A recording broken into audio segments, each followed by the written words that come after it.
where has this been? Why is this not a huge thing? Well, this has to be illegal.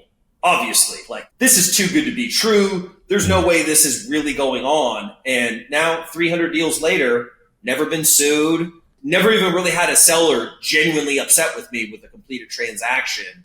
The actual term novation is kind of a blanket statement. It doesn't mean one type of real estate transaction. It just means to replace one contract with another, kind of like wholesale, right? It means a lot of different things to different people. There's so many different ways you can do wholesale real estate transactions. The way I do novation transactions, we call the rainmaker method. So essentially what we do is we're marketing for sellers that are looking for a different experience than the traditional, going on market with a realtor, hiring a realtor, fixing up the house. 95 to like 98% of people, that's going to be the best solution for them. But we're marketing for the same people that are looking for cash offers. And there's, the best fit for a wholesale or for a cash offer is normally a distressed property that needs some work, where there's room for a value add, and a seller that's looking for speed and convenience. So out of all the distressed sellers, right, that are looking for an alternative to the traditional process, only a small percentage of them fit into that box of house needs a lot of work, willing to sell for pennies on the dollar. There's enough room for the wholesaler to make money and the end buyer to make money as well. So with our process, what we can do is we give them that same speed and convenience of a cash offer, but we basically explain to them, hey, look, if this property qualifies and we're able to agree on a price, we basically will give you a hands-off white glove experience where we find a third-party buyer. We work with realtors and we also work with investors and retail buyers, and we just deliver the result on the silver platter. You don't have to spend any money. We give you a net offer. You don't have to pay any commissions. You can sit back and, we'll just deliver the result. So, especially if you're running PPC ads or, you're running marketing, you'll run into a lot of people that are willing to accept a discount in order to get a better, quicker experience, but it doesn't fit into the wholesale box, right? Because especially right now, you have to be discounting the properties quite a bit in order to get fast traction and have it make sense for a cash buyer. So a lot of these properties we're actually selling to retail buyers, and we're doing normally minimal work. We normally do less than $5,000 worth of work. Oh, wow. That's my model. That's kind of the rainmaker model. There are people that do full remodels. More power to them. That's definitely more complicated than I personally would care for, but there's definitely great profits to be made by that. But I call it the concierge service. So for the right person, it's great because they get a great experience. They get much more than they would get if they sold it just a traditional wholesale or cash offer. And for us, we can make a marginal profit. We work with the best local agents in every market, and they're making money. The title company makes money. If we do repairs, the contractors make money. And then the end buyer, we do price these rather aggressively because we look to move these quick. They're getting a great property for their family to live in, where it's at a discount and it's a win-win all the way around. If you're transparent, you're ethical, and you do the right thing. Yeah. Let's take one step back for a second. So, the way that I understand novations is, or let's just say this, the way that it's different from wholesaling is that you're going to put the property under contract. You said that you're going to do a minimal amount of work, usually less than $5,000. So maybe that's like paint, trash removal, dumpsters, that sort of thing, right? Just some cosmetic sprucing up. Helping the seller move, storage, things like that. Yep. So you get it looking a lot better, and then you put it on the MLS, and is your agreement with the seller, or maybe it's not always MLS, but it's an option to buy. Same thing. Right. That's actually what's the next step there? Yeah. So we get the agreement with them. We go under purchase contract. I have another piece of paperwork called the Novation and Indemnification Agreement that basically outlines their net amount, all the things we're responsible, repairs, commissions, fees. And then basically I go on a mission to find the best agent in the area. So I'll interview all the agents that have sold within a mile radius and basically get their opinion. I always ask them where they think it would need to be priced to sell in 30 days or less, or to get an acceptable offer in 30 days or less. So I crowdsource it because I definitely want to make sure, right? Because we're doing this nationwide and markets all across the country. I want to make sure before we actually pull the trigger and market the property, and that we do have a valid deal, right? Where we're at, we can get it sold quickly. Because the last thing you want to do is get it under contract, go on market, go through all that, and then you can't complete the deal. Highly unethical. Like, it's putting the seller in a very bad position, because a lot of them, there is a time element to it, so you do owe it to them. But working with realtors is a huge part of that, because I'm always looking for elite realtors that are go-getters, because they make my life easy. They do a lot of the heavy lifting. We can leverage their network, their friends, their vendors. They do the marketing. They handle showings. They handle the calls. They handle the paperwork, the negotiation, all the difficult things. And, basically we are the decision makers, and we're the ones that pay for things when things come up. The seller signs the buyer's offer, and the seller signs the final closing docs. So that's how we can accept buyers with lenders. And essentially the seller gets everything they're promised. We pay all the commissions and closing costs and any other concessions or fees, and whatever's left over is our profit to keep. I love that. But if someone was to ask you why do a novation versus a wholesale, exactly, what would you say? Yeah. Like, what's the benefits? Yeah. So there's quite a few. One, it opens up to retail buyers with loans. Okay. So they don't have to make money on the property. So all these properties that aren't ready for a full rehab, they're either already remodeled, which we see some of those, or they're somewhere in between fully remodeled and just like really bad shape, right? So it opens up much more properties that you can now monetize that normally, these are all the properties where you say, oh man, if I just had unlimited capital, I would just buy this, fix it up a little bit, and throw it right back on the market, right? Well, with this process, you can now do that, right? And as long as you can set the expectations properly with the seller, it's a win-win, and it's fully ethical. And they understand what you're doing, and they're on board. They're like, look, I don't care if you make money. As long as I get X amount and we can get this done, I'm fine with it. I hope you guys do make money, right?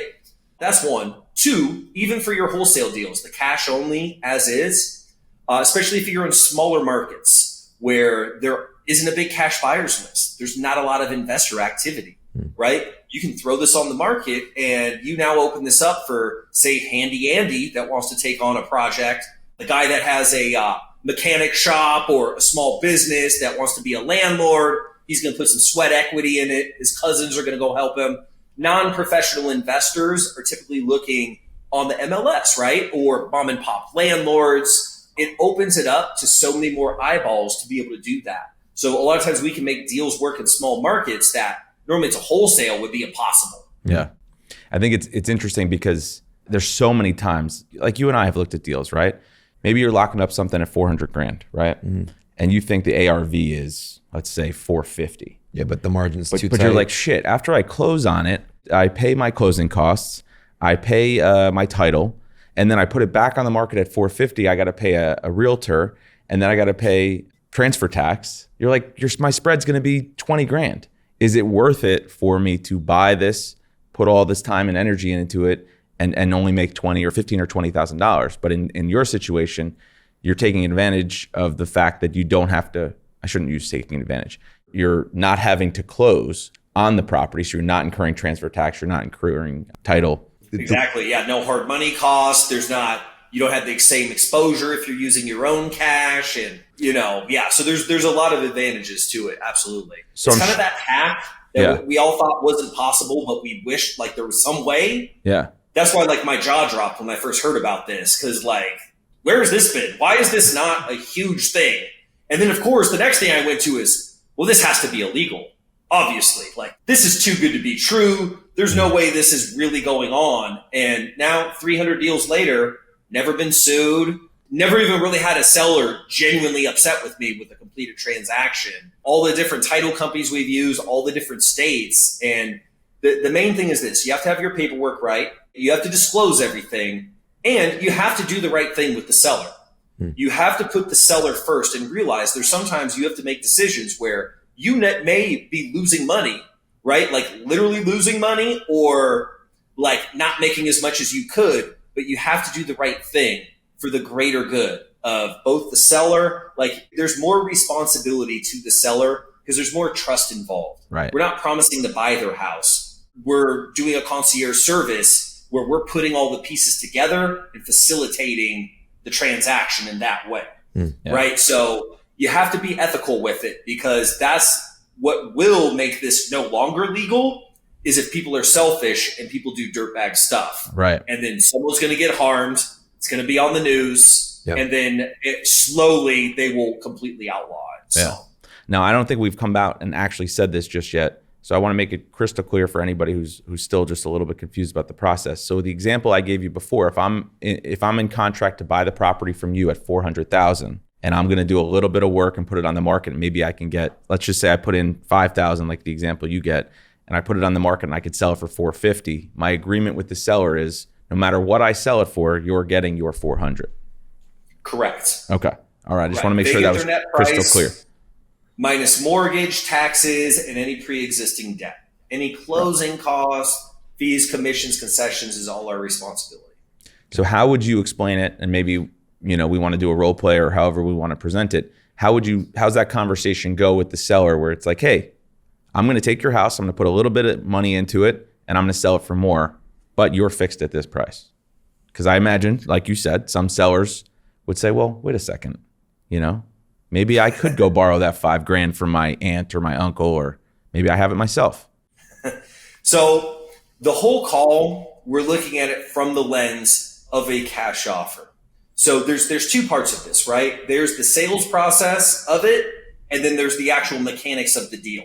So the sales process, you can imagine, right? When someone's selling their house, it's a huge moment for them.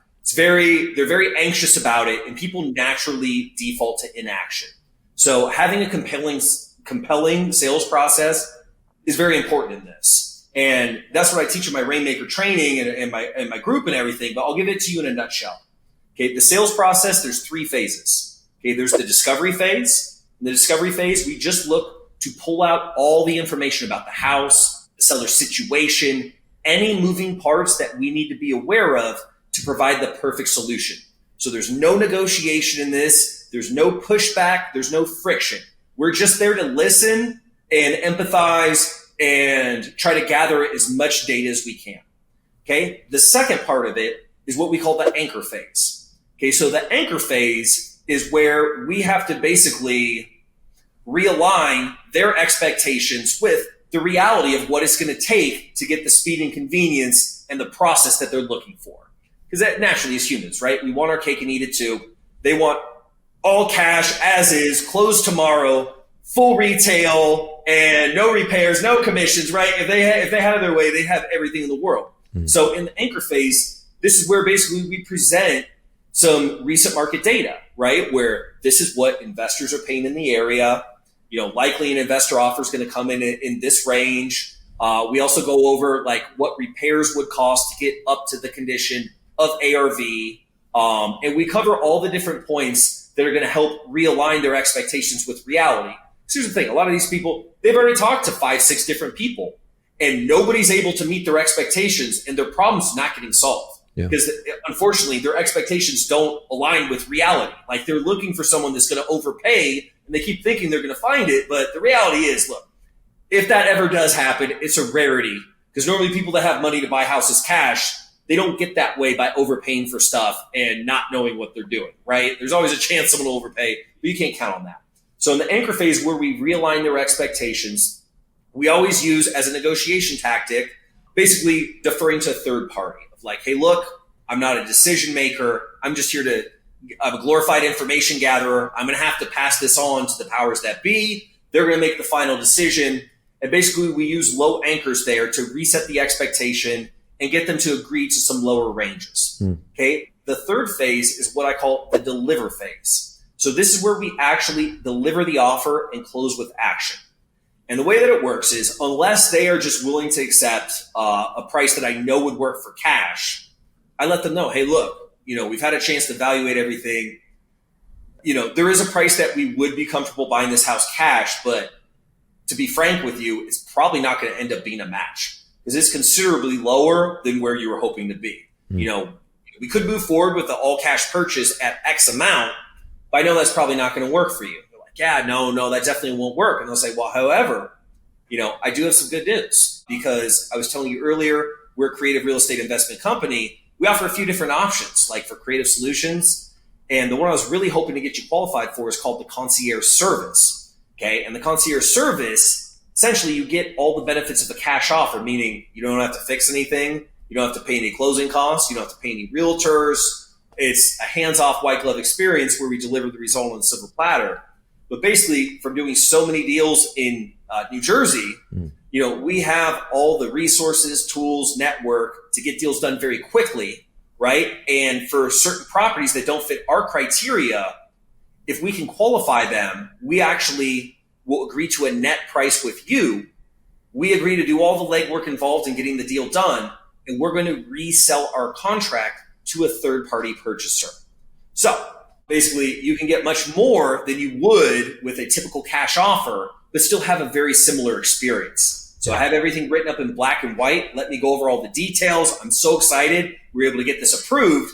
And then boom, we shift to the contract, and then we run through all the details. So we sell the sizzle and the result, and then we run them through the details and answer any questions. And out of the people that sign, about 80% of them sign on that call as we're reviewing the contract. So I always review the contract with them on the phone.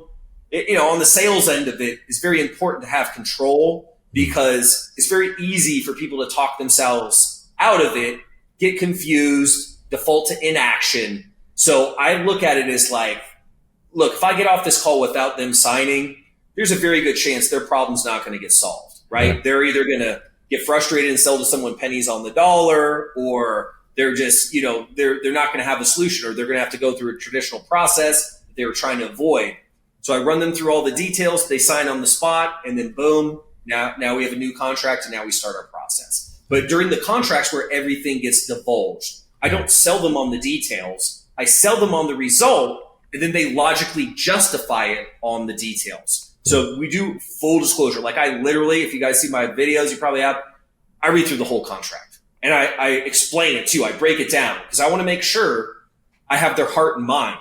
A lot of them will just sign the contract without reading it.